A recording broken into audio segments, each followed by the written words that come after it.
Good morning, Renaissance Unity. So, how did everyone's Thanksgiving go?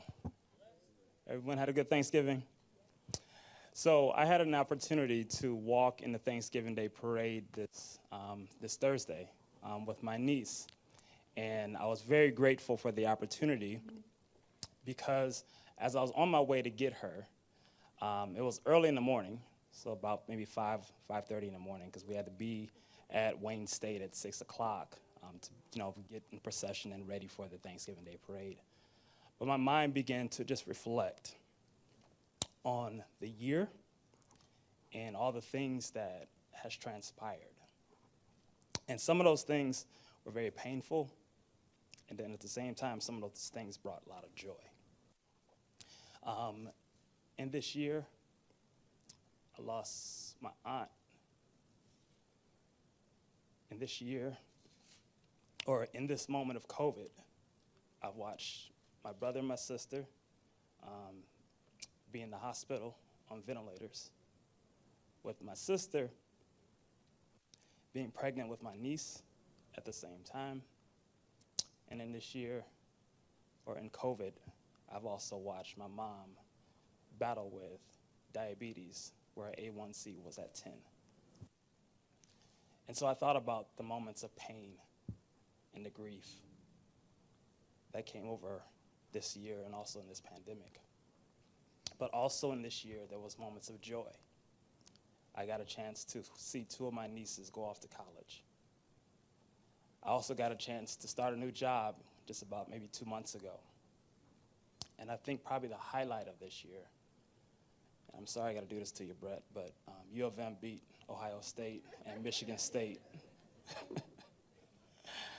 But I began to think about the fact that life is like a roller coaster. Yeah. And what's interesting about our roller coasters in life is that the only way in which we're able to get a thrill from that roller coaster is that we embrace the ups and the downs, the twists and the turns, and the things that are not always expected for us. And so my message to you this morning is how you can turn misery into ministry. How can you turn misery into ministry? And the way I look at ministry is how you live your life so that way you can be a light for others. So there's 3 things that I'm going to share with you that I always process when I go through my tough times, and sometimes those things that break me down. And the first thing is I try to make sure I change my mindset. There's a scripture in the Bible that says, "So as a man thinketh, so is he." And I've heard Reverend Glenn in some of his sermons say, thoughts of the mind produce after the same kind, right?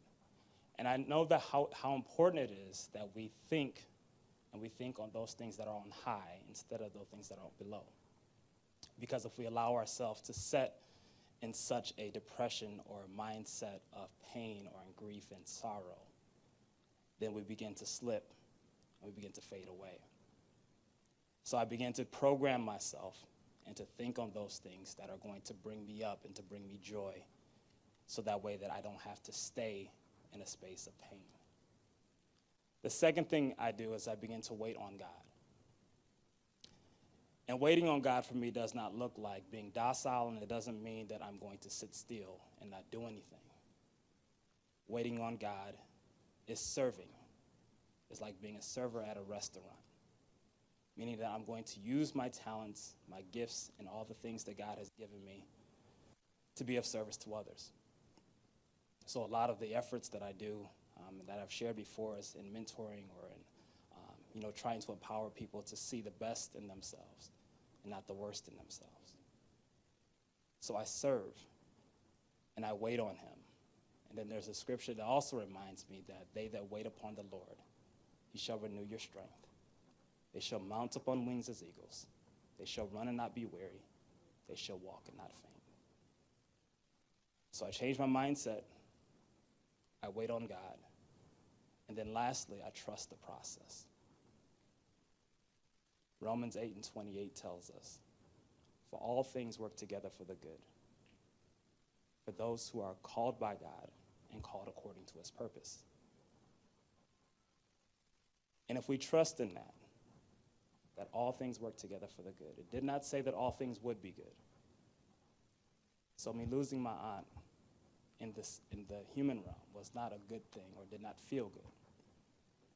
But I knew that she had paid her time and that she was here as a blessing for me to witness how I could live my life. All things work together for the good to those who are called according to his purpose. So let me just say to you that as we enter this season of holiday, and as we enter this season, as Brett mentioned, let's have an attitude of gratitude. Because we have so much to be thankful for. If you are still here and you're still able to have air coming in and out of your lungs, we have something to be grateful for. So let's turn our stumbling blocks into stepping stones. Let's turn our pain into all that God has for us to gain. Let's turn our misery into ministry. We have that light. It lives in us. We can believe, we can continue to belong, and we can continue to become. Thank you, Renaissance Unity, for this time.